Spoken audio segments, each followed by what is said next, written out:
হযরতে নূহ আলাইহিস সালামের কাছে এক উম্মত আইসা অভিযোগ করে, নবী, আল্লাহর নবী নূহ গো, আপনার কাছে একটা অভিযোগ। কি অভিযোগ?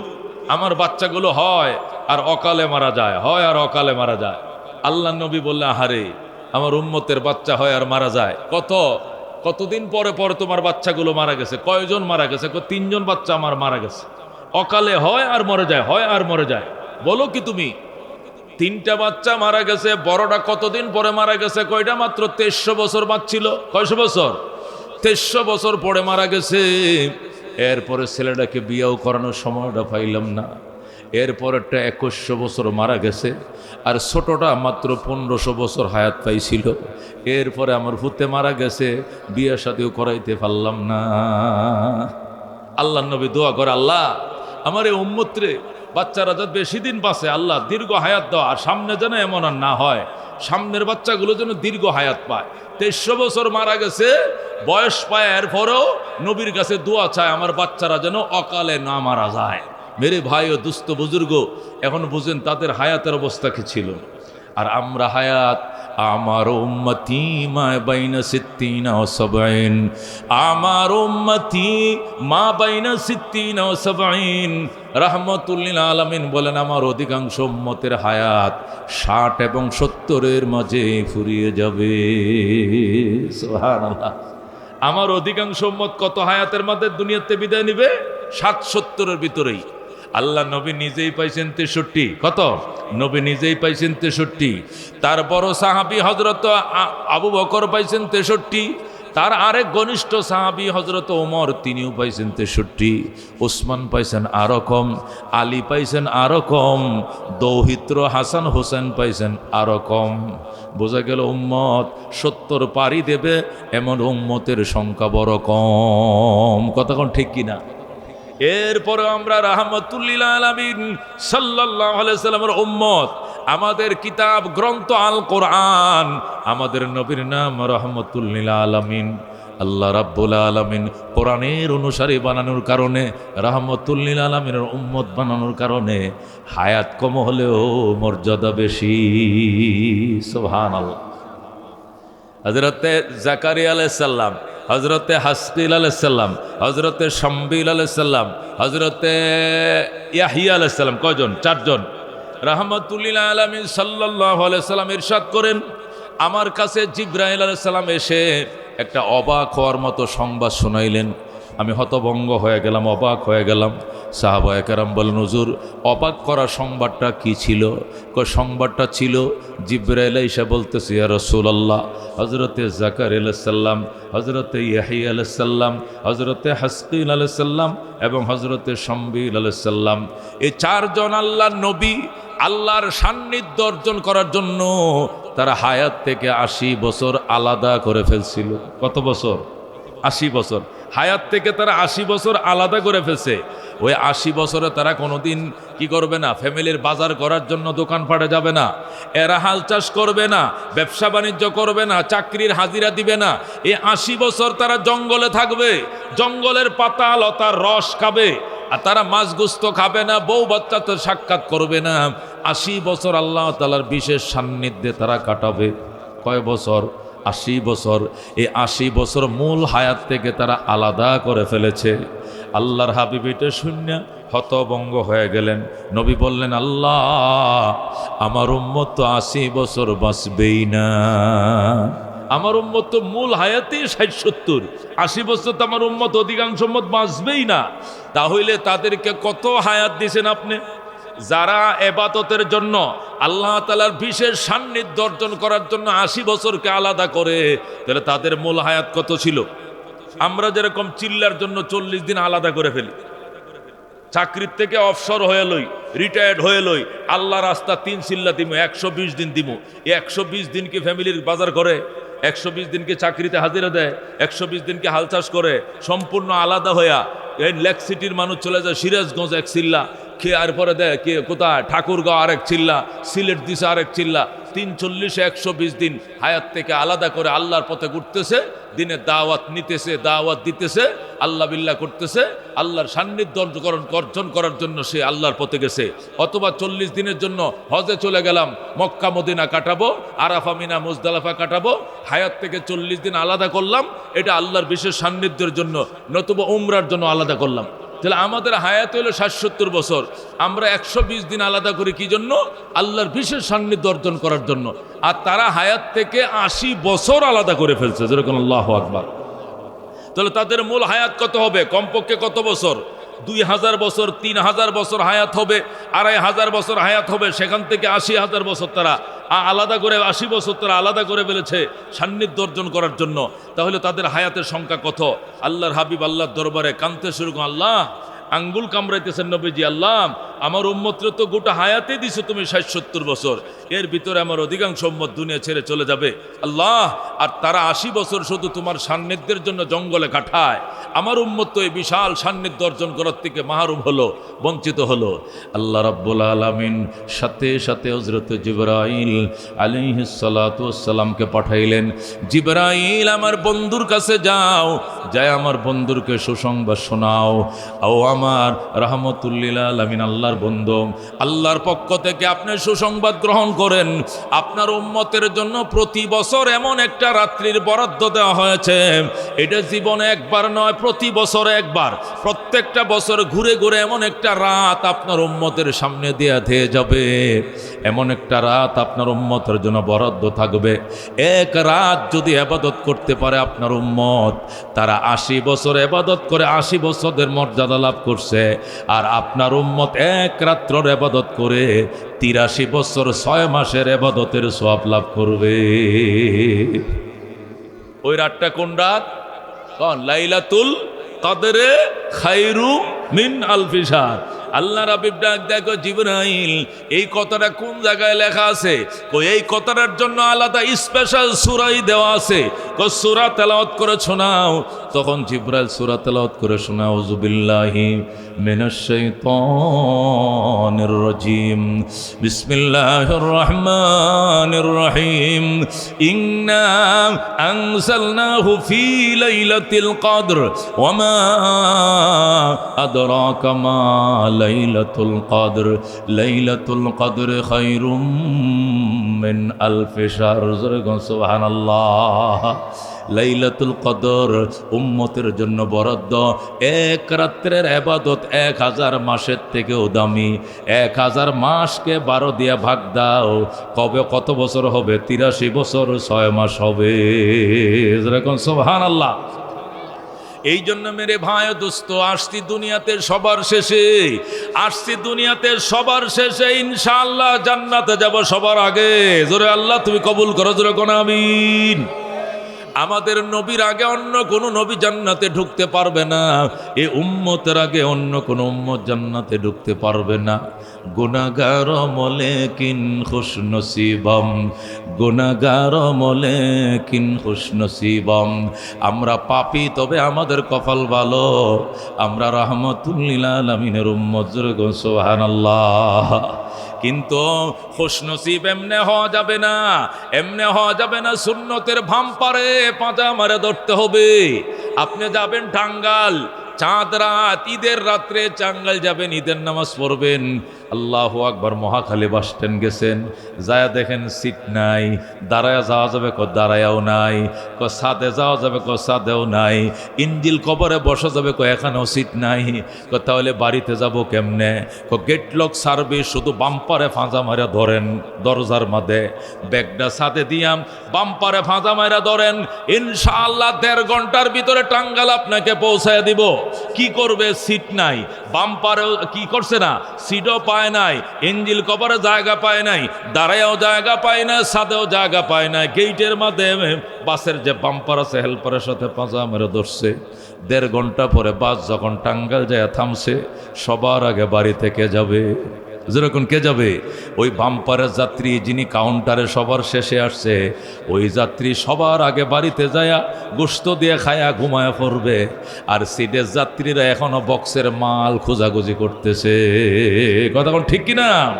হযরত আদম আলাইহিস সালামের উম্মত আগে আসছে, চলে গেছে জান্নাতের পথে।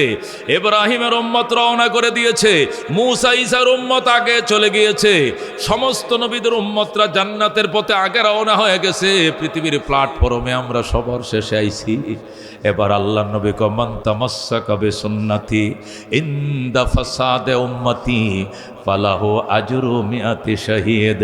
মান তামাসসাকা বিসুন্নতি, আমার সুন্নতের ভাম্পরকে যারা আঁকড়ায়া ধরবা, তুমি 100 শহীদের সওয়াব পাইবা, আমি নবীর সাথে একসাথে জান্নাতে ঢুকবা।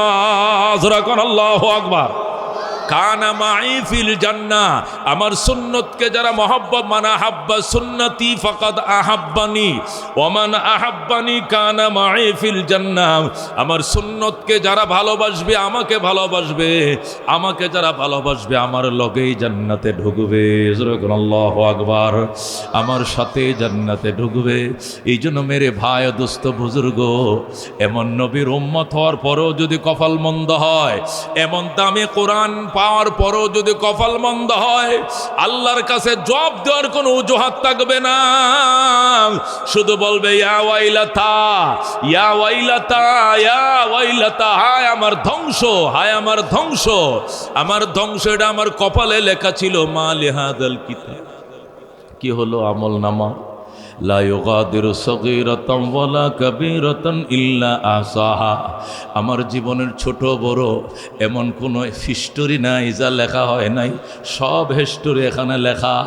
আমি কোথায় যাব? আইনাল ফেরার, পালাবো কোথায়? পালাবো কোথায় বলে শুধু চিৎকার মারবে কোনো লাভ হবে না। আইনাল ফেরার, আইনাল ফেরার, পালাবো কোথায়? কেউ সাহায্যের জন্য আসবে না, পালানোর জায়গা নাই। আল্লাহ বলবে ইকরা কিতাবাকা, পড়ো তোমার আমল নামা। কাফা বিনফসিকাল ইয়াউমা আলাইকা হাসিবা, তোমার জীবনের হিস্টোরি সব এখানে লেখা আছে। তুমি পড়ো তোমার আমল নামা, তোমার হিসাব নিকাশের জন্য তুমি যথেষ্ট। এখানে আমার কিছুই বলার নাই, আমার এখানে কোনো কিছুর বলার নাই। মানুষ তখন আফসোস করতে থাকবে আর বলবে আমার কপাল পোড়ায়া ওয়াইলাতা না, হায় আমার কপাল পোড়া, হায় আমার মন্দ কপাল। কি হলো? আমার জীবনের সব হিস্টোরি লেখা। দরজা বন্ধ করে পাপ করছিলাম, সিসি ক্যামেরা বন্ধ করে পাপ করছিলাম, বাতি নিবায়া পাপ করছিলাম, মশারি টাঙ্গায় পাপ করছিলাম, কম্বলের নিচে নগ্ন ছবিগুলো দেখছিলাম। এগুলো কেমনে এখানে আসলো? এই সিডি কেমনে ফেরেশতারা পাইলো? সব বুঝে আজকে ওপেন করা হলো। আজকে আমার তো রেহাই নাই, রেহাই নাই। কপাল পোড়ারা কানতে থাকবে, কোনো লাভ হবে না। এই জন্য মেরে ভাই দোস্ত বুজুর্গ, আল্লাহর কোরআন এখনো সময় আছে। সর্বোচ্চ সম্পদ, সবচেয়ে দামি সম্পদ কোরআনের মালিক হও। বাদ্যের জন্য কত পাগল, বাজনার জন্য কত পাগল, ক্রিকেটের জন্য আমি দেওয়ানা, ফুটবলের জন্য আমি পাগল, কিন্তু আল্লাহর কোরআনের জন্য আমার কোনো আল্লাহু আকবার আকর্ষণ নাই। নিজেও কপাল পোড়া কোরআনটা শিখলাম না, নিজের বাচ্চাকেও কোরআনটা শিখাইলাম না, নিজের বেগমটা কোরআনওয়ালা বেগম আনলাম না। এমন কপাল পোড়া আমি নিজেও পড়ি নাই কোরআন, যেটাকে ধরে আনছি বিয়ে করে এটাও পড়ে নাই কোরআন, এইটা যে পেটে ধারণ করছে এদেরকেও শিখাই নাই কোরআন। ইংরেজিতে ভরে রাখছো, জাহান্নামে সারা যাওয়া কিন্তু উপায় নাই। নাউজুবিল্লাহ। ও মেরে ভাই ও দুস্থ বুজুর্গ, এই জন্য আল্লাহর কোরআন পড়ো। কোরআনের ভিতর আল্লাহ এমন সুদা, এমন মধুর এইকে দিছে, এটা ডাইরেক্ট হেদায়েত। আল্লাহ কোরআনের মধ্যে 3টা চ্যালেঞ্জ করছেন। কয়টা চ্যালেঞ্জ? পৃথিবীর অন্য কোনো বই পুস্তকে এই চ্যালেঞ্জ নাই, আসমানি অন্য কোনো কিতাবও এই চ্যালেঞ্জ নাই। কিতাবের কোরআনের ভিতরে 3টা চ্যালেঞ্জ আছে। এর মধ্যে 1 নম্বর চ্যালেঞ্জ হলো লা রাইবা ফি, এই কিতাবের ভিতরে বিন্দু পরিমাণ সন্দেহ নাই। সুবহানাল্লাহ। পৃথিবীতে যত বড় বড় লেখকরাই বই লেখক, বইয়ের শুরুতে লেখে আমার লেখায় ভুল হতে পারে। সুদক্ষ পাঠকরা পড়ার পর বিবেচনা করবেন, যদি ভুল হয় ধরিয়ে দিবেন। পরবর্তী এডিশনে আমি নতুন করে সংশোধন করে ছাপায়া দেব। ভুল ত্রুটি মার্জনীয় লেখে রাখে, কিন্তু একমাত্র আল্লাহই পেরেছেন এই কথা বলা লা রাইবা ফি। আমার কোরআনের ভিতরে বিন্দু পরিমাণ সন্দেহ নাই। যদি কাহারও সন্দেহ তাতে ওয়াইন কুনতুম ফি রাইবিম মিম্মা নাযালনা আলা আবদিনা, আমি আমার বন্ধুর উপরে যে কোরআন দিয়েছি যদি বিন্দু পরিমাণ সন্দেহ তোমাদের থাকে, বেটা হইলে এমন কিতাব তুমি লিখে দেখাও, এমন সূরা আইনা দেখাও, যদি সূরা না পারো একটা আয়াত হলে দেখাও, একটা শব্দ পর্যন্ত লেখার ক্ষমতা নাই। কথা কোন ঠিক কিনা? মেরে ভাই ও দোস্ত বুজুর্গ, কোরআনের 1 নম্বর চ্যালেঞ্জ এটা হলো লা রাইবা ফি, বিন্দু পরিমাণ সন্দেহ নাই। 2 নম্বর চ্যালেঞ্জ হলো হুদাল্লিল মুত্তাকিন, এই কোরআন মুত্তাকিনদেরকে হেদায়েত করবে। আল্লাহু আকবার। যারা তাকওয়ার জন্য ভিখারি, তাকওয়ার জন্য লালায়িত, যারা খোদা, যারা আল্লাহর দরবারে ইহদিনাস সিরাতাল মুস্তাকিম, আল্লাহ সরল পথ দেখান, সিরাতাল্লাযীনা আনআমতা আলাইহিম, পুরস্কৃতর পথ দেখান, যাদেরকে পুরস্কৃত করেছেন তাদের পথ দেখান, গায়রিল মাগদুবি আলাইহিম, অভিশপ্তদের পথে নয়, ওয়ালা দাল্লিন, বিভ্রান্তদের পথে নয়, সরল পথে পথ দেখান। যারা কান্দো, আল্লাহ বলেন এদেরকে কোরআন হেদায়েত করবে। যেরকম আল্লাহু আকবার। এ কোরআন আবু জেহেলকে হেদায়েত করে নাই, উতবা শাইবাকে করে নাই, কারণ তারা মনে করতো মুহাম্মদ আমাদের বাতিজা, আমরা লাগি তার চাচা, চাচার থেকে বাতিজা বেশি বুঝে না, বাতিজার থেকে হেদায়েত নেওয়ার দরকার নাই। এই জন্য তারা নিজেদেরকে ছোট বানায় নাই, ভিখারি বানায় নাই, মহতাজ বানায় নাই, হেদায়েত তারা পায় নাই। আল্লাহ নবী অনেক কান্দেছেন তাদের জন্য, নবী অনেক কেঁদেছেন তাদের জন্য, লাভ হয় নাই। আবু তালেবের ইন্তেকালের টাইমে নবী কেঁদেছেন, চাচাদের জন্য নবী কেঁদেছেন। আল্লাহ পরিষ্কার বলে দিয়েছেন সাওয়াউন আলাইহিম আনজারতাহুম আম লাম তুনজিরহুম ফাহুম লা, এদেরকে ভয় প্রদর্শন করুন আর নাই করুন, এরা কোনো দিন হেদায়েত পাবে না, এরা কোনো দিন সঠিক রাস্তার সন্ধান পাবে না। কারণ হেদায়েতের জন্য এরা ভিক্ষুক হয় নাই, মহতাজ সাজে নাই। হেদায়েতের ভিক্ষুক সাজা ছাড়া কোরআন হেদায়েত করবে না। কথা কোন ঠিক কিনা? মেরে ভাই ও দোস্ত, আবু বকর সবসময় কাঁদতেন, আল্লাহ আমি যে ধর্মে আছি আমার মনে শান্তি নাই। ওমর বলতেন, আল্লাহ আমি যে ধর্মে আছি এর থেকে যদি আরো কোনো দামি ধর্ম, গ্রহণযোগ্য ধর্ম যদি আমি পাই, সাথে সাথে আমি ওই ধর্ম গ্রহণ করব, বাতিল ধর্মে থাকবো না, বাপদাদার ধর্মে থাকবো না। তাদের ভিতরে প্রেরণা একটাই ছিল, সঠিক ধর্মের সন্ধান পেলে সাথে সাথে ওই ধর্ম গ্রহণ করব। এই জন্য তারা দাওয়াত পাওয়া মাত্রই মুসলমান হয়ে যায়। কিন্তু আবু জেহেল, উতবা, শাইবা, তাদের ভিতরে ওই মেহতাজি ছিল না, তাদের ভিতরে হেদায়েতের ভিক্ষুক হওয়ার লক্ষণ ছিল না, আল্লাহর দরবারে হেদায়েতের জন্য তারা লালায়িত ছিল না, এই জন্য তারা হেদায়েত পায় নাই। হযরত ওমর ফারুক রাদিয়াল্লাহু তাআলা আনহু তরবারি নিয়ে বের হইছে, নবীজির মাথা কাটবে, নবীজির কল্লা কাটবে। আজকে মুহাম্মাদের কল্লা কেউ রক্ষা করতে পারবে না, আমারে দেখাও মুহাম্মদ কোথায়। ওমরের বাল্য বন্ধু জিজ্ঞাসা করছে, কই যান দোস্ত? মুহাম্মাদের মাথা কাটতে যায়। অপরাধ কি করছে মুহাম্মদ? মুহাম্মদ এমন মায়ার কালাম তেলাওয়াত করে শোনায়, এর ভিতরে এত সুদা, এত মধু, যে শুনে সেই মাথা নত করে কালমা পড়ে মুসলমান হয়ে যায়। সুতরাং এই মিশন বাস্তবায়ন হইতে দেওয়া যায় না, মুহাম্মদকে দুনিয়াতে খতম করে দিতে হবে। জোরে বলুন নাউজুবিল্লাহ।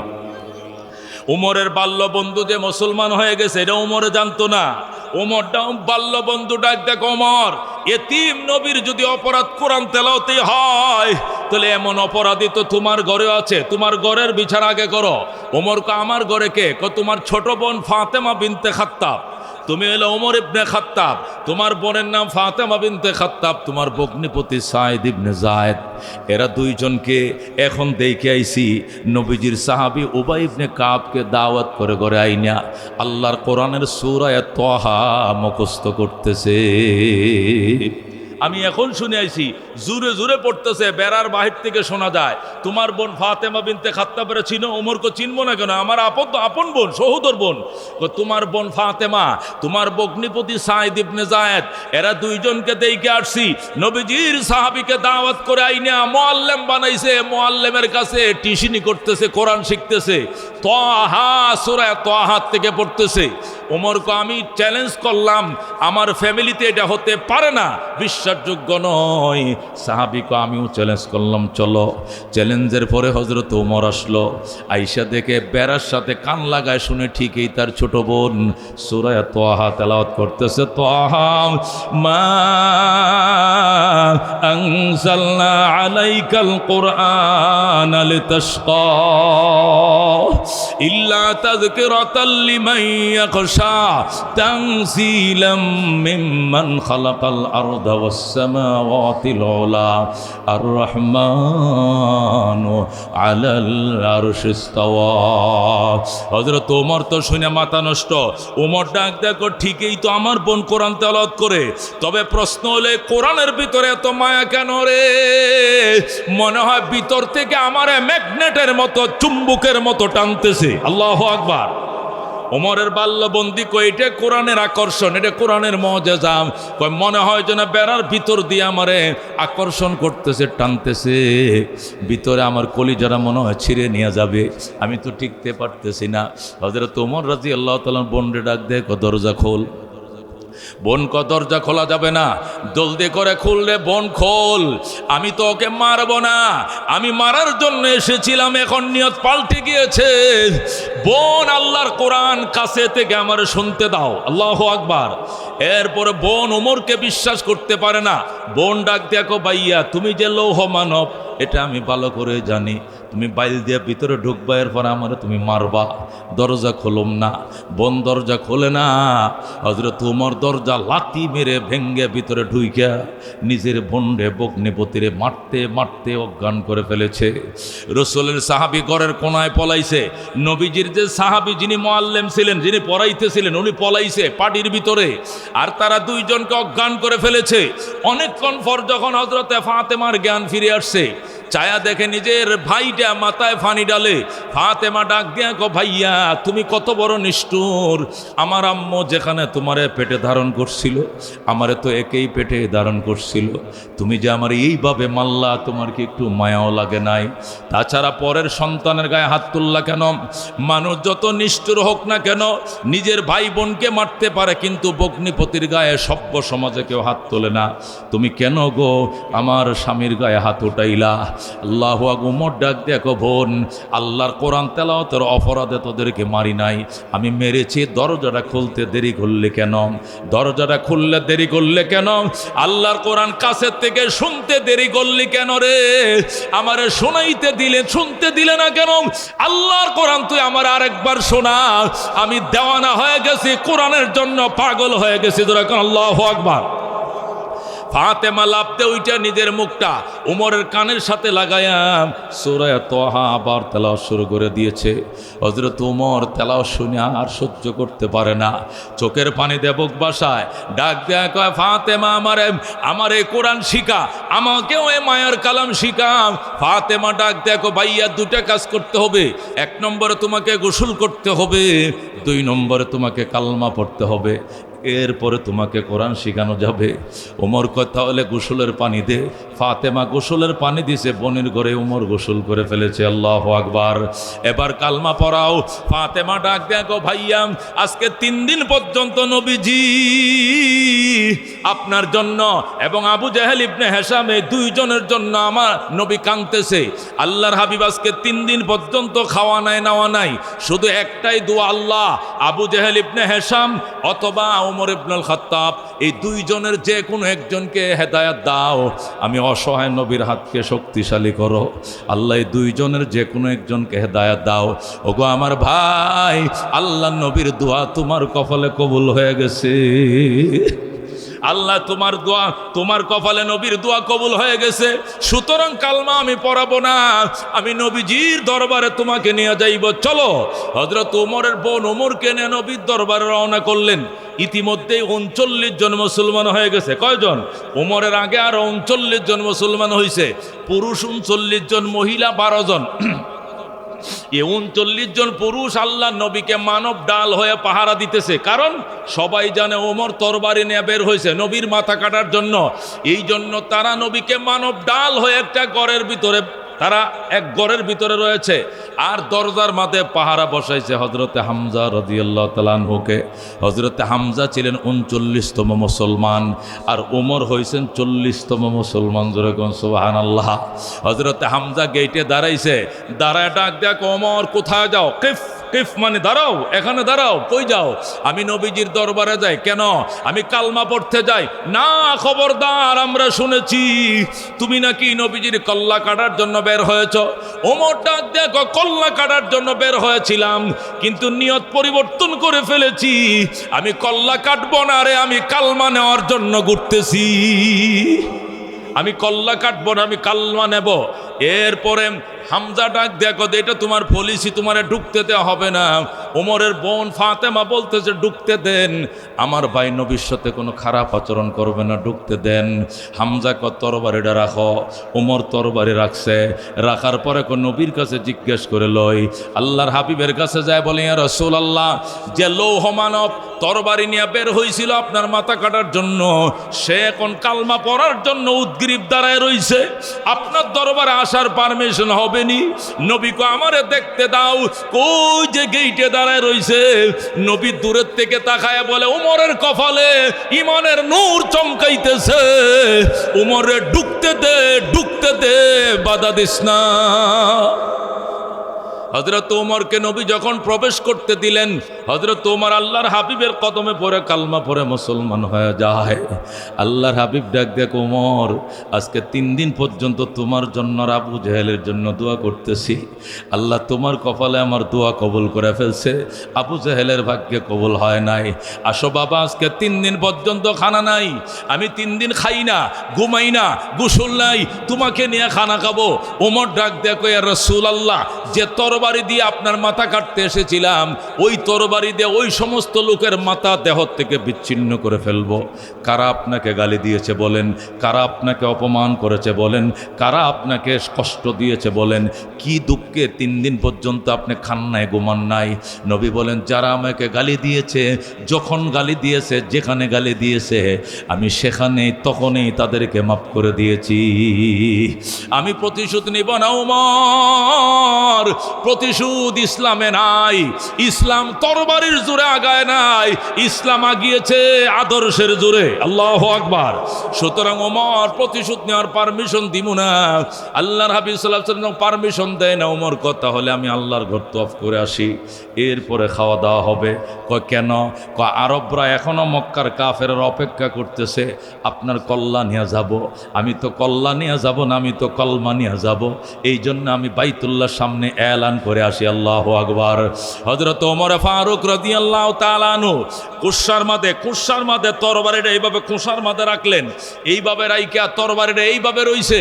আল্লাহর ঘর তওয়াফ করতেছে, লাব্বাইক আল্লাহুম্মা লাব্বাইক, লাব্বাইক লা শারীকা লাকা লাব্বাইক, ইন্নাল হামদা ওয়ান নি'মাতা লাকা ওয়াল মুলক লা শারীকা লাক। আল্লাহর ঘর তওয়াফ শুরু করে দিয়েছে ওমর। তওয়াফ শেষে বাইতুল্লাহর সামনে দাঁড়ায় বলতেছে, মক্কার মুনাফিকরা, ও বেঈমানের বাচ্চারা, হযরত ওমরকে পাঠাইছিলা নবীজির কল্লা কাটার জন্য, শুইনা রাখো, আমি কল্লা আনি নাই, আমি কালমা নিয়ে ফিরেছি। আল্লাহু আকবার। আমি কালমা নিয়ে ফিরেছি, আজকের থেকে ইসলামকে ওপেন করে দিলাম। এতদিন মুসলমান গোপনে গোপনে থাকতো। বাচ্চার থেকে বিদায় নিয়ে এসো, বাচ্চা কিন্তু এতিম হওয়ার সম্ভাবনা আছে। মা বাবার থেকে বিদায় নিয়ে এসো, মা সন্তান হারা হওয়ার সম্ভাবনা আছে। এইভাবে হযরত ওমর যখন হুঙ্কার দেওয়া শুরু করলেন, মক্কার মাটি থরথর করে কাঁপা শুরু করছে। আবু জেহেল কয়, ব্যাপার কি? 12টা লাল উটের লোভ দেখায় পাঠাইলাম, তাকে বিরোধী দলে এত টাকা খাওয়াইছে, সে কেমনে আমাদের দল ছেড়ে মোহাম্মদের দলে গেল? খোঁজ নিয়ে দেখো কি কারণে মোহাম্মদ মুসলমান হয়েছে। 7 দিন জন্য তারা তদন্ত কমিটি গঠন করছে। তদন্তের রিপোর্ট 4 দিক থেকে জমা হয়েছে। একই কথা, বনের মুখে আল্লাহর কোরআনের তেলাওয়াত শোনার পর ওমরের কলিজাটা মোমের মতো নরম হয়ে গেছে। আল্লাহু আকবার। একটাই শুধু রিপোর্ট, সবাই 4 দিক থেকে রিপোর্ট দিছে একটাই, সেটা হলো ওমর যখন তার বোনের মুখে আল্লাহর কোরআনের তেলাওয়াত শুনছে, ওমর টিকতে পারে নাই, কলিজাটা মোমের মতো নরম হয়ে গেছে। আবু জেহেল কয়, আমি মানি না। আবু জেহেল বলে, এটা হইতে পারে না, আমি এটা নিজে তদন্ত করব। কোরআনের মধ্যে এমন কি আকর্ষণ আছে এমন কি সুদা মধু আছে বাপদাদার ধর্ম ছেড়ে দেয়, বিশেষ করে ওমরের মতো লৌহ মানব, এটা আমার বুঝে আসে না। তখন তারা আবার নতুন করে কমিটি গঠন করলো। এই কমিটির আহ্বায়ক ছিল আবু জেহেল নিজে। এই তদন্ত কমিটির উপরে পাল্টা তদন্ত কমিটি। এই তদন্ত কমিটি রিপোর্ট দিবে 3 দিনের ভিতরে। আবু জেহেলের আহ্বায়ক, সহকারী আহ্বায়ক হলো উতবা, সদস্য সচিব হলো সাইবা। তারা 3 জনে মিলে পাল্টা কমিটি গঠন করার পর তারা দেখবে আসলেই কোরআনের ভিতরে সোদা আছে কিনা পরীক্ষা করার জন্য আবু জেহেল রাতের অন্ধকারে আল্লাহ নবীর ঘরের বেড়ার পিছন দিয়া তারা দেখান লাগাইছে। আল্লাহু আকবার। খেজুর পাতার বেড়ার ফাঁকে ফাঁকে কূপ আছে, ছিদ্র আছে। নবীজি সূরা আর রহমান তেলাওয়াত করতেছে, ইয়াসিন তেলাওয়াত করতেছে, তাবারাকাল্লাযী তেলাওয়াত চলছে। আল্লাহর হাবিব রাত্রে 2 ভাগ শুধু তেলাওয়াত করতেন, 1 ভাগ ঘুমাইতেন।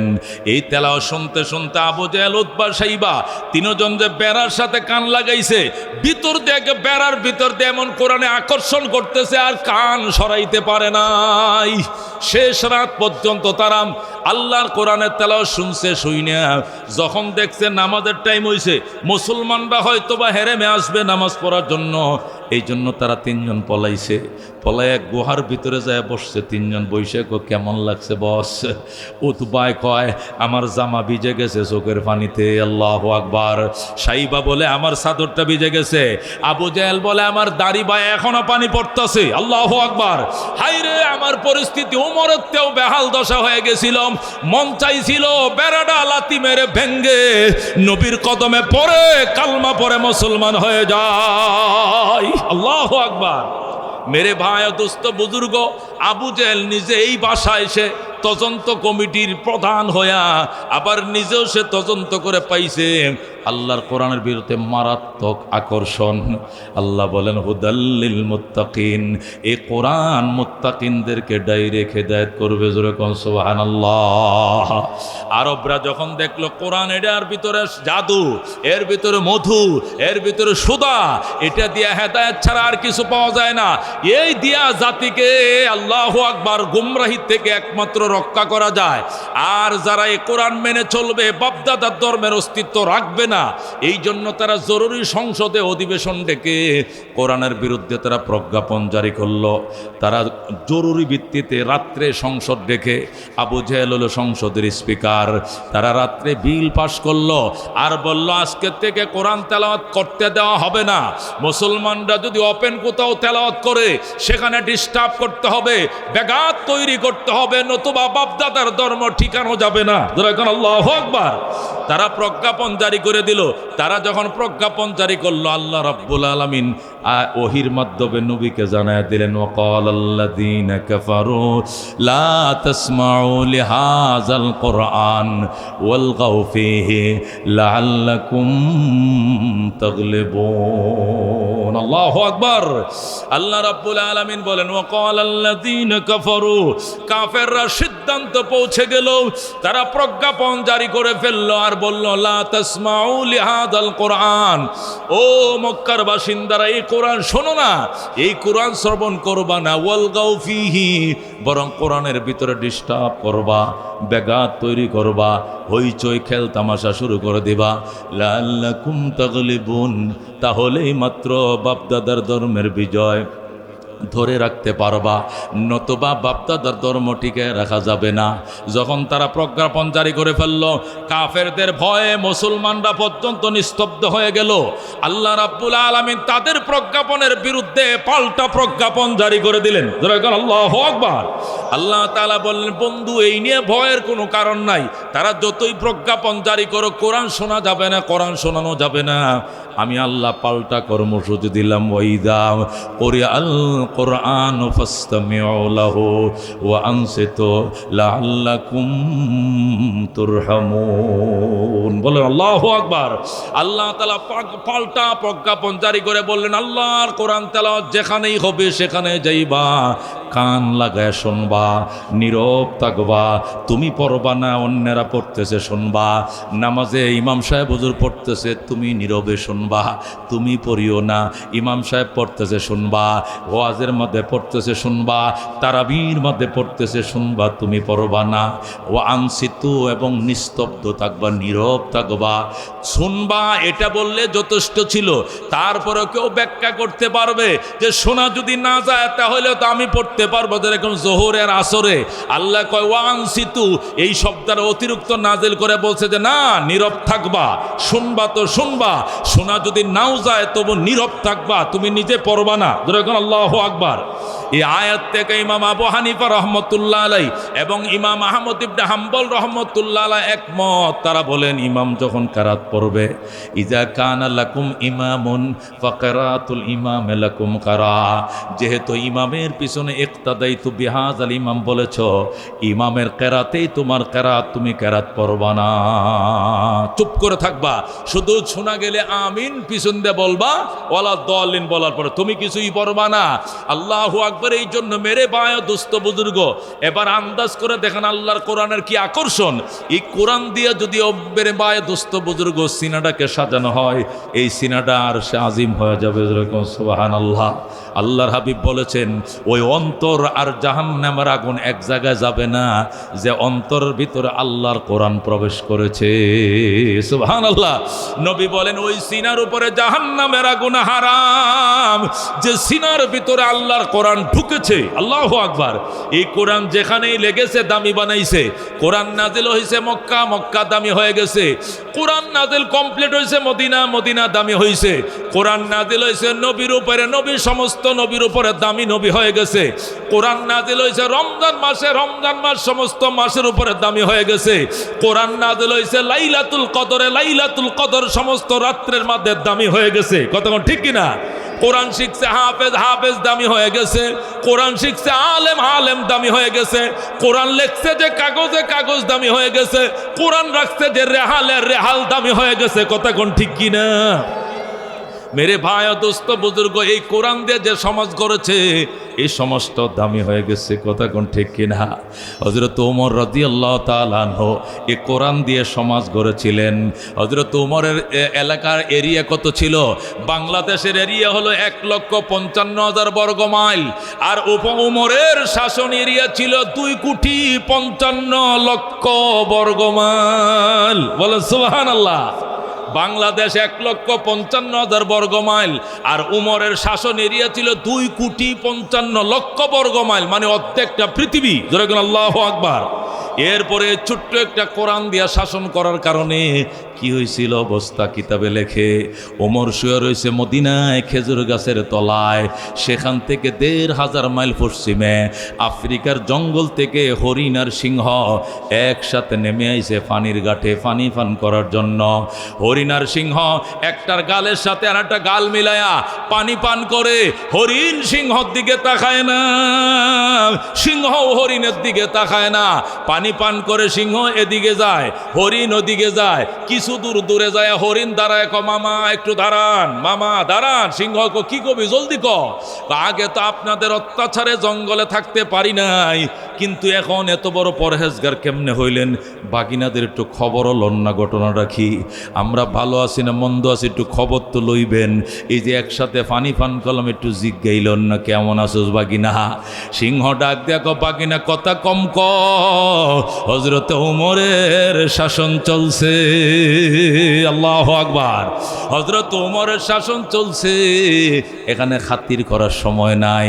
যদি জিজ্ঞাসা করে কেমন আছো, আর তুমি যদি মাইন্ড করো আর ওমরের কাছে বিচার যায়, ফাঁসা লাল বানায় দিবে।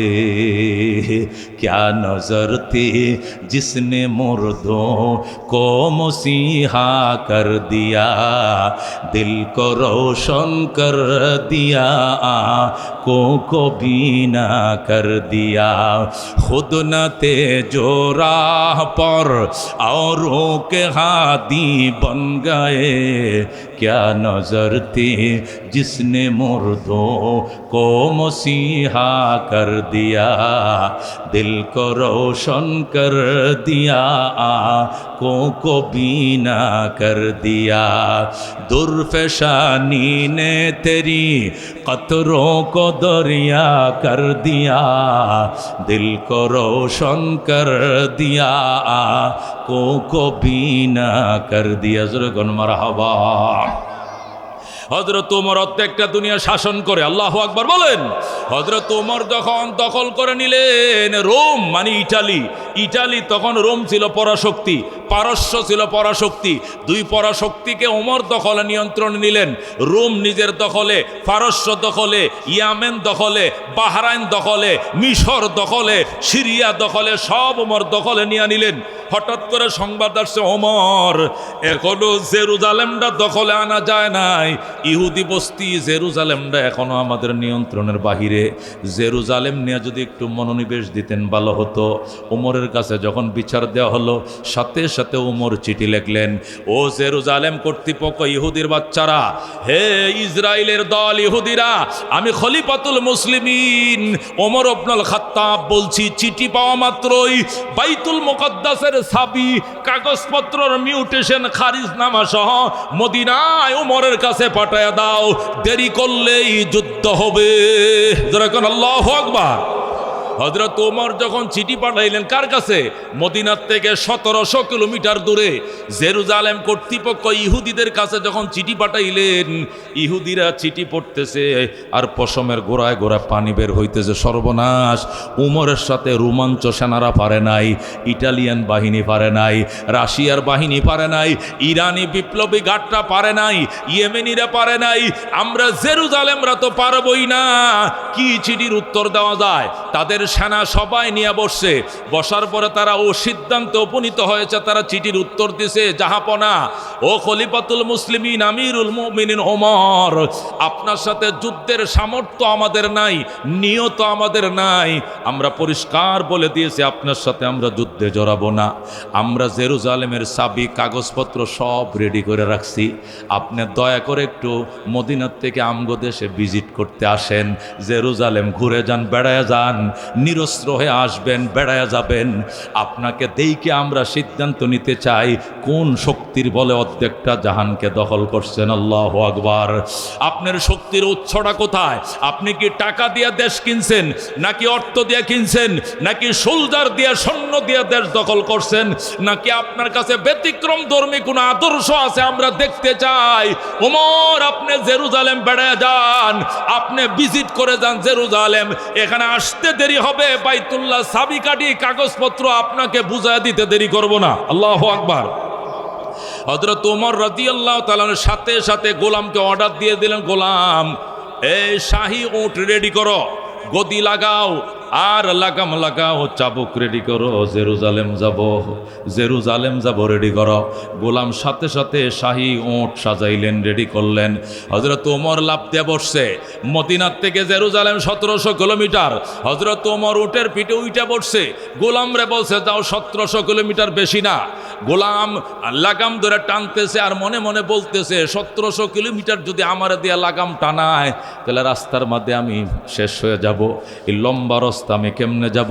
খলিফাতুল মুসলিমিন তো বসেই থাকবে, যেহেতু অর্ধেক জাহানের বাদশাহ, আমার দিয়া সারা ফোঁট টানাবে, আমার আর রেহাই নাই। বস, আরেকটা গোলাম নিলে ভালো হয়, বদলায় পথ হাঁটব। ওমর বলছে, অন্য কোনো কথা চলবে না, চলো। গোলাম করবে কি? লাগাম ধরে টানতেছে, যাইতেছে। হযরত ওমর ঘোড়ার পিঠে, উটের পিঠে বসে আল্লাহর কোরআন তেলাওয়াত করতেছে। হঠাৎ করে তিন মাইল শেষ হয়েছে, 1 মঞ্জিল। 3 মাইলে 1 মঞ্জিল হয়। যখন 1 মঞ্জিল শেষ হয়েছে, ওমর কয়, গোলাম দাঁড়াও। গোলাম কয়, কেন? নাস্তা করবেন নি না? প্রস্রাব করবেন নি না? নমাজের টাইম হয়েছে না? কয় না। দাঁড়াইব কেন? কয়, বেটা তোরা দাঁড়াইতে কইছে, এত প্রশ্ন কিসের? দাঁড়া। সাথে সাথে গোলাম দাঁড়াইছে। হযরত ওমর গোড়ার থেকে লাফ দিয়ে নাইমা এবার গোলাম রে কয়, তুই উইঠে বয়। আল্লাহু আকবার। তুই উটের পিঠে উইঠে বস। এখন অর্ধেক জাহানের বাদশা ওমর লাগাম ধরে টানবে। আল্লাহু আকবার।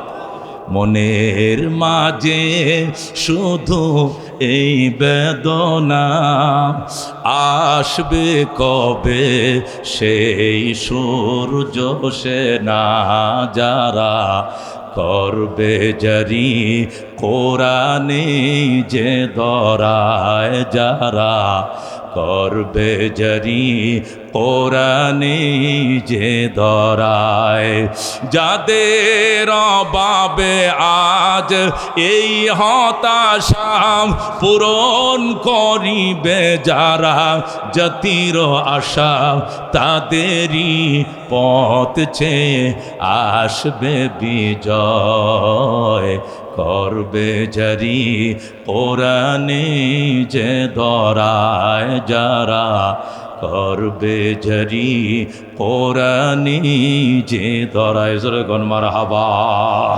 মেরে বায় দোস্ত বুজুর্গ, হযরত ওমর বললেন, গোলাম তুই উঠে বয়, এখন আমি লাগাম ধরে টানবো। গোলাম উঠতে রাজি না। ওমর কত তরবারি দেখছো, এক কোবে কাল্লা কাইটালাম বেটা, কথা না শুনলে সদর। গোলাম উইটা বসছে, এবার ওমর রশি ধরে টানে। গোলাম উটের ফিটের উপর উইটা দোয়া ইউনুস পড়ে, লা ইলাহা ইল্লা আনতা সুবহানাকা ইন্নী কুনতু মিনাজ জালিমিন, লা ইলাহা ইল্লা আনতা সুবহানাকা। ওমর কত দোয়া ইউনুস ফরজ কি লিগা? তুই সুবহানাল্লাহ আলহামদুলিল্লাহ ওই সরমানের জিকির হেডি না করবি বেটা, তুই দোয়া ইউনুস পড়তে ইউনুস সরকার আইছে, এই ইউনুস সরকার আইছে কয় না, তো তুই দোয়া ইউনুস ফরজ কা? সামনে মুসিবত আছে। কয় কি মুসিবত? ঠাডা পড়বো, নয়তো আসমান ভাঙ্গা পড়বো মাথায়। কারণটা কি? অর্ধেক জাহানের বাদশা লাগাম ধরে টানে, আর আমি গোলামের পুত গোলাম উটের উপরে বইসা রইছি। জোরে আল্লাহু আকবার। ওমর ডাক দেখা, গোলাম তোমার কবরে তুমি যাইবা, আমার কবরে আমি যাব। আল্লাহ যদি হাসরের ময়দানে জিজ্ঞাসা করে, ওমর তোরে প্রেসিডেন্ট বানাইছিলাম আমি, অর্ধেক জাহানের বাদশা বানাইছিলাম আমি, এই গোলামডারে দিয়া 1700 কিলোমিটার রাস্তা টানাইলি, এত বড় জুলুমটা তার উপরে করলে উমরের কাছে কোনো জবাব নাই। আল্লাহু আকবার। এই জন্য আমি সিদ্ধান্ত নিয়েছি, এক মঞ্জিল আমি টানবো তুই বসবি, আরেক মঞ্জিল তুই টানবে আমি বসবো। গোলাম কয় সবটাই মেনে নিলাম, কিন্তু কি আবার? সর্বশেষ সিরিয়াল যেটা আসবে, যেখানে জেরুজালেম কর্তৃপক্ষ ফুলের মালা পরানোর জন্য আসবে, ওখানে যদি সিরিয়াল আমার আসে টানার, তাহলে তো বালা, আমি টানবো, আপনি বৈশা থাকবেন। কিন্তু সিরিয়াল যদি আপনারটা আসে, দয়া করে আমারে দিয়ে দিবেন। আল্লাহু আকবার। ওমর হবে না, আমার সিরিয়াল আসলে আমি টানবো, তোর সিরিয়াল আসলে তুই টানবি। এটা সামনের চিন্তা এখন করে লাভ নাই। চলো চলো বইলা ফালা বদল হইতে হইতে হইতে সর্বশেষ সিরিয়াল আইছে, উমরে টানবে, গোলামে বসবে। আল্লাহু আকবার। এখন উমরে টানতেছে, গোলাম বইসে রইছে। জেরুজালেম কর্তৃপক্ষ, ইহুদিরা, 3 বাহিনীর প্রধানরা, মিনিস্টাররা, মন্ত্রীরা, তারা ফুলের মালা নিয়ে দাঁড়ায় রইছে। অর্ধেক জাহানের বাদশা আইতেছে, উমর আসতেছে। না জানি উমর কেমন, উমরকে মালা পরানোর জন্য তারা কাঁচা ফুলের মালা নিয়ে দাঁড়ায় রইছে। অথচ উমর রশি ধরে টানে, গোলাম বইসে রয়েছে। গোলাম কয়, বস আল্লাহর হস্তে বলছি সিরিয়ালটা আমারে দেন, আমনে বসেন, কারণ মালাটি সব আমারে পরাইব, আমনেরে চিন্ত না। উমরে কয়, এইটাই তো ইসলামের আদর্শ, এইটা দেখার জন্যই তারা আমারে দাওয়াত করে আনছে। আল্লাহু আকবার। বেটা, আমার আদর্শ, ইসলামের আদর্শ দেখানোর জন্যই তো তারা আমারে আনছে। আমার সিরিয়াল তোরে দিব কেন? আমি রশি ধরে টানবো, তুই বসবি। মালা তো আমারে ফরাইব, ফরাক ফরে তুই কয়ে দিবে, আমি না উনি। আল্লাহু আকবার। মেরে ভাই দুস্থ বুজুর্গ, যেই কথা সেই কাজ। ওমর সর্বশেষ সিরিয়াল পাইছে, লেকাম ধরে টানতেছে, আর গোলাম বসে রয়েছে। ইহুদি কর্তৃপক্ষ আইসা গোলামরে মালা পরানো শুরু করছে, গোলামরে সেলামালকি দিতেছে, হাতে পায়ে সুমাইতেছে। আরবরা তো সুমায়, গোলামের গালের খাল বাকলা তুলে লাইতেছে সুমায়া, শুধু গোলামের হাতে পায়ে সুমায়। আর অর্ধেক জাহানের বাদশা পাইছি, হায় হায়, গোলাম কো আমি না, আমি না, উনি বাদশা, যিনি লেগাম ধরে টানতেছে, মালা উনারে ফরান, উনারে ফরান। ধরে কর আল্লাহু আকবার। ও মেরে বায় দুস্থ বুজুর্গ, হাসার বিষয় নয়, এখান থেকে নেওয়ার বিষয়। অর্ধেকটা দুনিয়া শাসন করছে, এমনি নয়। ইনসাফ কেমন ছিল! ইহুদি কর্তৃপক্ষ অবাক হয়ে গেছে, কয় আপনি নি বাদশা? কয় ইউকালু।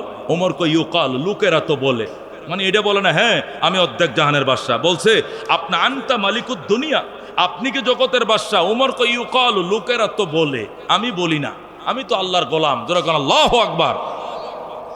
আপনি যে লেখাম ধরে টানেন, এই ছেলেটা কি আপনার ছেলে নি? কয় না। এটা কি ভাইস প্রেসিডেন্ট নি? কয় না। উনি কি সহকারী কোনো মন্ত্রণালয়ের দায়িত্ব আছে? কয় না। তেরে বয় রাখছেন কি লেগে? কয়টা আমার টাকার কিনা গোলাম। যেরকম আল্লাহু আকবার। তা গোলাম বসে থাকবে, মালিক কেন টানবে? কয় উনি আগের মঞ্জিলে উনি টানছে, এখনের মঞ্জিলে আমার সিরিয়াল আসছে। এটাই ইসলাম, এটাই সাম্য, এটাই মানবিক মর্যাদা। এটা ইসলামে শিখায়, আমরা শিখি না। যেরকম আল্লাহু আকবার। এটাই সাম্য, এটাই মানবিক মর্যাদা, এটাই ন্যায় পরণতা। এই স্লোগান দিয়ে দেশ স্বাধীন হয়েছিল 53 বছর আগে। এখনো পর্যন্ত মানবিক মর্যাদা সাম্য কারে কয় আমরা দেখি না। এই কথা ঠিক কিনা? হযরত ওমর ডাক দিয়া কয় এটাই সাম্য, এটাই মানবিক মর্যাদা, এটাই ন্যায় নিষ্ঠা। নবীজি আমগর শিখাইছেন। এই জন্য সারা রাস্তায় এক মঞ্জিল সে টেনেছে, আমি বসেছিলাম, পরের মঞ্জিল আমি বসেছি, সে টেনেছে। সিরিয়াল ঘুরতে ঘুরতে লাস্টে সিরিয়াল আইছে আমার টানা, তার বসা। এখন ওরা কয় তাহলে তো এখানে সিরিয়ালটা তো চেঞ্জ করতে পারতেন, অন্তত এখানে তো আপনি বসেতেই গেল লাগামটা তারা দিতে পারতেন। কয় এত বড় জুলুম উমরের দ্বারা সম্ভব নয়। আল্লাহু আকবার। দুনিয়ায়ে সদাকত মে তেরে নাম রহেগা, সিদ্দিক তেরে নাম সে ইসলাম রহেগা। दुनियाए अदालत में तेरे नाम रहेगा, फारूक तेरे नाम से इस्लाम रहेगा। मरहबा।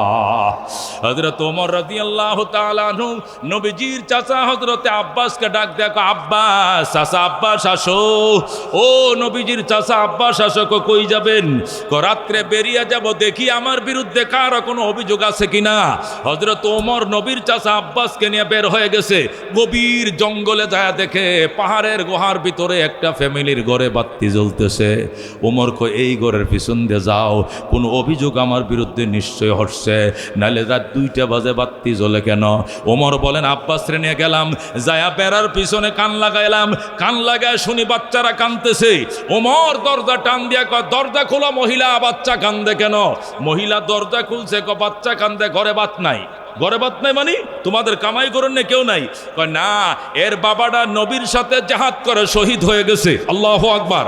কামাই করার কেউ নাই, আমি তার দাদা, ওই যে তার দাদি, আমরা বৃদ্ধা, আমরা কামাই করতে পারি না, এই জন্য বাচ্চার নাতিদেরকে ঠিক মতো খাওয়াইতে পারি না। ওমর কয় তাহলে খলিফাতুল মুসলিমিনকে আপনাদের বাড়ি ঘরে আসে না? গরিব দুঃখীদের জন্য রেশন ভাতা বোনাস টোনাস দেয় না? কয় না, উনি তো মদিনায়, উনি কি এই গ্রামাঞ্চলে আসবেন? উনি তো থাকবেন শহরে, মদিনায় থাকেন। ওমরের সাথে বলতেছে আল্লাহু আকবার। ওমর চোখের পানি রাখতে পারে না, ডাক দেয়া কান্দে, কয় মা দরজাটা আটকা, আমি আসতেছি রে মা। হযরতে আব্বাসকে নিয়ে ওমর ছুটে গেলেন মদিনায়। যায় বেলালকে বলো, ও বেলাল তুমি গোডাউনের চাবি কার কাছে? কয় আমার কাছে। গোডাউন খোলো। গোডাউন খুলছে, কয় আটার বস্তাটা পিঠে উঠায় দাও। এ মুসলমান, 80 কেজির আটার বস্তা উমরের পিঠে। রসুলুল্লাহর চাচা আব্বাস কয় আমার পিঠে দেন, আপনি অর্ধেক জাহানের বাদশা, আপনি কেমনে আটার বস্তা নিবেন? আমার কাঁধে দেন। ওমর ডাক দেয়া কয় মানুষ কান্দে আমার অপরাধে, আর তুমি কেন আটার বস্তা বহন করবা? অপরাধীর পিঠে অপরাধের বোঝা উঠায়া দাও। আমার অপরাধে বাচ্চা কান্দে, তুমি কেন আটার বস্তা বহন করবা? তুমি তেলের টিনডা লাও, লাকড়ির আঠি লাও। আব্বাস এক হাতে লাকড়ি নিছে, আরেক হাতে তেলের টিন নিছে, পরোটা বানায় খাওয়াবে। হযরতে ওমর ইবনুল খাত্তাব বস্তা মাথায় নিয়ে ওই বুড়ির ঘরের দুয়ারে নিয়ে ফেলছে। ফালানোর পরে বুড়ি দরজা খুলছে। ওমর ডাক দেখো, মা এখান থেকে আটা বানাও, এই আটার থেকে খামির তৈরি করো। মহিলা খামির তৈরি করছে, রুটি বানাও। রুটিও বানাইছে। ওমর বাচ্চাদেরকে নিজের কোলে বসাইয়া রুটি খাওয়াইয়া হাসি ফুটাইয়া এরপরে বিদায় নিছে। আল্লাহু আকবার। মেরে ভাই দোস্ত বুজুর্গ, ওমর ডাক দেয়া কয় মা আমারে ক্ষমা করে দিও মা, আমি সেই খলিফাতুল মুসলিমিন আমিরুল মুমিনিন, আগামী মাস থেকে 1 তারিখ তোমার দরবারে 1 তারিখ সন্ধ্যাবেলা আটার বস্তা আমি নিজের কাঁধে করে আইনা দিয়া দিব। জোরে কোন আল্লাহু আকবার। এ বন্ধু, আল্লাহর হাবিব সাল্লাল্লাহু আলাইহি সাল্লাম এইভাবে সাহাবায়ে কেরামকে সাজাইছিলেন। মেরে ভাই দুস্থ বুজুর্গ, এই জন্য আল্লাহর কোরআনের অনুসরণ ছাড়া কোনো বিকল্প ব্যবস্থা নাই। হযরতে আবু বকর রাদিয়াল্লাহু তাআলা আনহু সাহাবায়ে কেরামকে নিয়ে আল্লাহর হাবিব সাল্লাল্লাহু আলাইহি সাল্লাম বসতেন। রাহমাতুল লিল আলামিনের উম্মত আল্লাহর হাবিব সাল্লাল্লাহু আলাইহি সাল্লাম সাহাবায়ে কেরামকে নিয়ে মশওয়ারা করতেছেন আর বলতেছেন, আজকে ইন্টারভিউ হবে। আবু বকর বলে আমি। আজকে জানাজায় শরীক হয়েছিল কে? আবু বকর বলে আমি। আজকে নফল রোজা রেখেছ কে? আবু বকর বলে আমি। যেরকম আল্লাহু আকবার। কটা? 4টা প্রশ্ন। আজকে অসুস্থকে দেখতে গিয়েছিলে কে? আবু বকর বলে আমি গিয়েছিলাম, এটা তো আমি আসি। আজকে এতিমকে খানা খাওয়াইছ কে? আবু বকর বলে আমি। আজকে জানাজায় শরীক হয়েছ কে? আবু বকর বলে আমি। আজকে নফল রোজা রেখেছ কে? সিদ্দিক আকবর বলে আমি। যেরকম আল্লাহু আকবার। আল্লাহর হাবিব বলেন, এই 4টি কাজ যারা করেছে, যে করেছে আল্লাহ তাকে জান্নাত দিয়ে দিছে। যেরকম সুবহানাল্লাহ। এই 4টি গুণ যার ভিতরে একত্রিত হয়েছে, আমি ঘোষণা দিলাম সে জান্নাতি, জান্নাতি, জান্নাতি। যেরকম আল্লাহু আকবার। মেরে ভাই দোস্ত বুজুর্গ, কি ছিল সাহাবায়ে কেরাম অবস্থা? এই জন্য বলতেছিলাম আল্লাহর কোরআন, এই কোরআন দিয়ে সাহাবায়েরকে এত সুন্দর করে সাজাইছেন। এই কোরআন দিয়ে অন্তরকে আলোকিত করেন। বাচ্চাদেরকে ছোটবেলা কোরআন শেখান। আত-তালিমু ফিস সিগার কান-নাকশি ফিল হাজার। ছোটবেলার শিক্ষা পাথরের দাগের মতো। পাথরের দাগ যেরকম মুছে না, ছোটবেলার কোরআনের দাগ কোনোদিন অন্তর থেকে মুছবে না। কথা কোন ঠিক কিনা? আজ থেকে 50 বছর আগে আমরা যখন নুরানি মক্তবে পড়তাম, একদিনে দোয়ায়ে মাসুরা শিখছি, একদিনে আত্মায়াতু শিখছি, আর একদিনে দুরূদ শরীফ শিখছি, একদিনে নাস শিখছি, একদিনে ফালাক, একদিনে আলামতারা, একদিনে কাউসার, এক এক দিনে এক এক দোয়া শিখছি আজ থেকে 50 বছর আগে। আজ 50 বছর পার হয়েছে, এখনো আয়নার মতো পরিষ্কার। কতক্ষণ ঠিক কিনা? কেন? ওটা ছোটবেলার কচি বয়সের শিক্ষা। আর তালিমু ফিস সিগার কান-নাকশি ফিল হাজার। ছোটবেলার শিক্ষা পাথরের দাগ। মসজিদে কাতারের দাগ দে, পাথরের মাঝে খোদাই করা দাগ।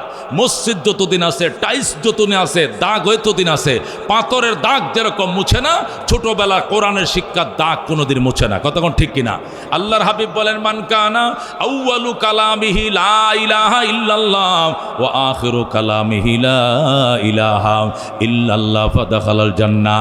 যে ব্যক্তির প্রথম কথা হবে লা ইলাহা ইল্লাল্লাহ, আর বিদায় বেলা আরেকবার কথা হবে লা ইলাহা ইল্লাল্লাহ, মাঝখানে যদি 70 বছর 80 বছর জীবন লাভ করে সে জান্নাতে যাবে। সুবহানাল্লাহ।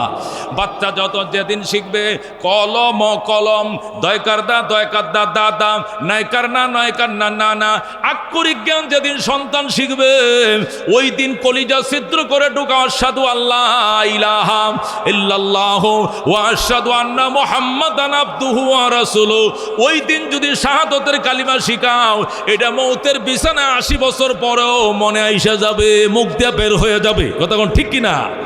আজ যদি মনে করেন যে অনার্স মাস্টার্স পড়ানির পরে পরীক্ষা দিয়া এবং ভার্সিটিতে ভর্তি করার আগে গ্যাপের মধ্যে 3 মাস কোচিং পড়ায়া এরপরে কোরআনটা শিখাই এলাম, এই 3 মাসে শিখবে 3টা সূরা, এইটারও 3 লাইন মুখস্থ হলে 9 লাইন ভুলে যাবে।